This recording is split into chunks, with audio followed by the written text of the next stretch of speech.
The third vital area is that of transport and communication. The highest priority is accorded by us to the construction of a bridge over the river Jamuna to enable direct communication to and from North Bengal. Bridges should also be developed over different points on river Indus in Sindh and the Punjab, over the Buriganga, Shitalakha and Karnafuli. The development of ports, both seaports and inland river ports, and also roads and railways must be accorded the highest priority. No investment is as vital for the healthy development of our society than investment in education.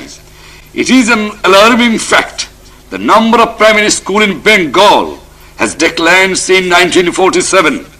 Only 80% of our population has attained literacy, and the number of illiterates is increasing by over 1 million persons per year. Primary education is denied to more than half of the nation's children. Only 80% of our boys and 6% of our girls complete the first 5 years of elementary school. We believe that at least 4% of the gross national product should be committed to education. The salary of the college and the school teachers, and particularly school teachers, must be substantially increased. Illiteracy must be eradicated by adopting of extraordinary methods.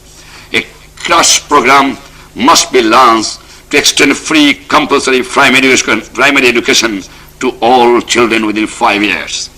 Secondary education should be made readily accessible to all sections of our people. New universities, including medical and technical universities, must be rapidly established. Poverty should not be allowed to deprive meritorious boys and girls of the opportunity to pursue higher education.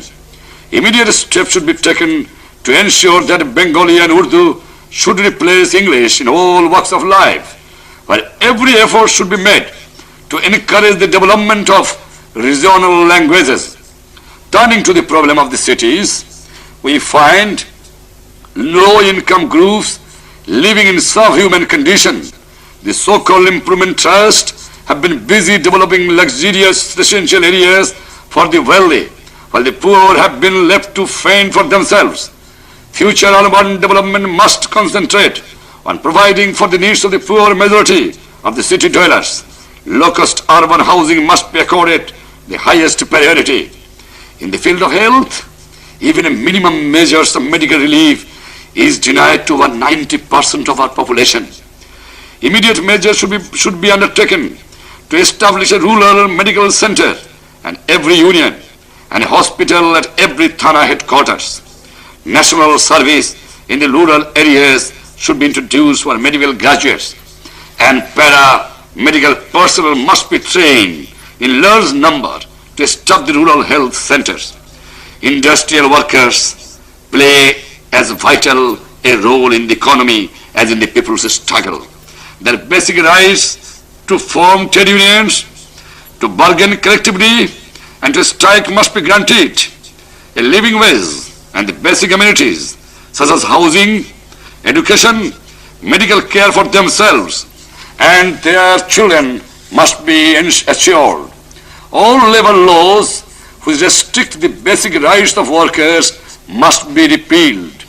They can be expected to make their full contribution toward increasing industrial productivity. Productivity in all sections of the economy must be increased to the maximum extent possible if we are to meet the needs of our society. The way the structure throughout the economy must be altered in keeping with the dictates of justice.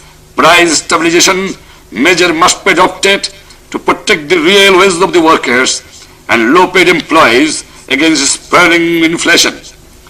We firmly believe in the quality of all citizens. The members of the minority community should know that we have always stood against every form of communalism. They shall enjoy equal rights with all other citizens and shall enjoy equal protection of the laws.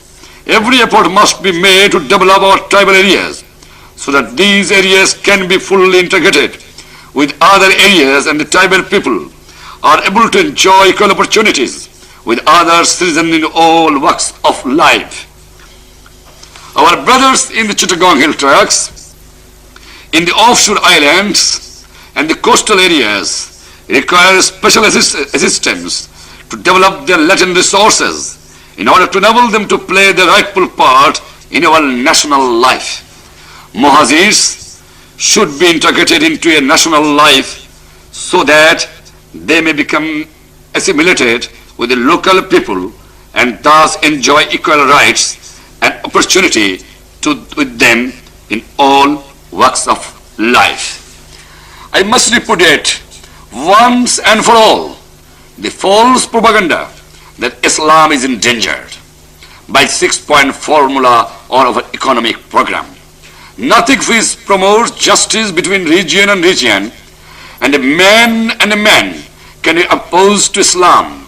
We have affirmed our commitment to the constitutional principle that no law should be enacted or imposed in Pakistan which is repugnant to the injunction of Islam as contained in the Holy Quran and Sunnah.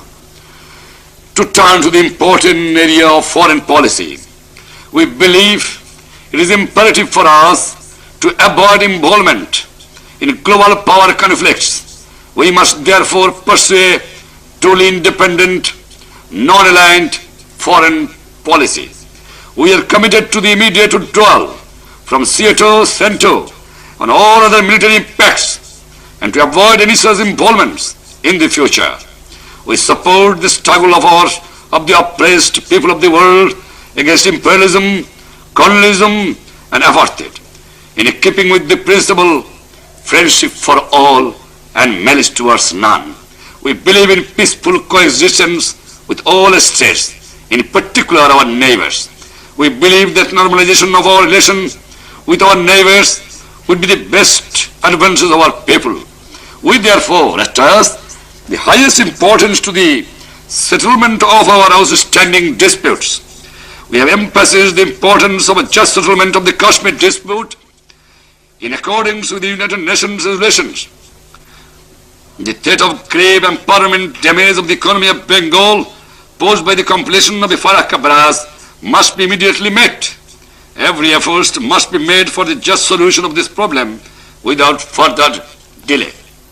But this program and policies can only be implemented if power is owned by the people. Election will serve as a referendum on the basis of national issues, particularly that of autonomy, on the basis of 6-point formula. The elected representatives of the people alone can give to this country a constitution which will be durable basis for living together.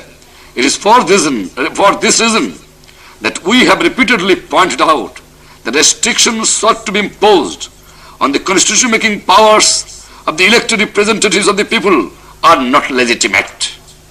We would once again urge upon the President to repeal the restrictive provisions of the legal framework order.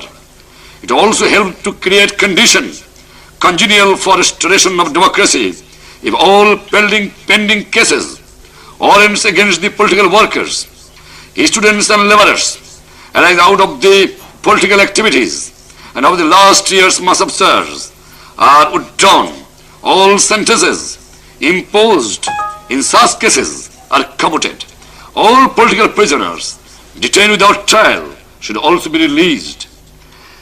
It is imperative for the security of the nation that armed forces should not have to carry the burden of civil administration or to have to involve itself in politics. These highly trained professionals should be left free to devote themselves exclusively to the vital task of defending the nation's frontiers. I would like to end by saying that as a nation we must prove equal to the challenge that faces us. A real living democracy must be established. The different people who make up Pakistan can only live together with a democratic framework. Any attempt to destroy democracy would in the process destroy Pakistan. Justice between region and region must be ensured by granting full regional autonomy to the federating units on the basis of our 6-point formula. Within such a federal democratic framework, Radical economic programs must be implemented to bring about a social revolution. The Awami League has resolved to face this great challenge. We believe that with the support and confidence of the people which our party enjoys, we shall inshallah be able to successfully to meet this challenge. Pakistan Jindabad.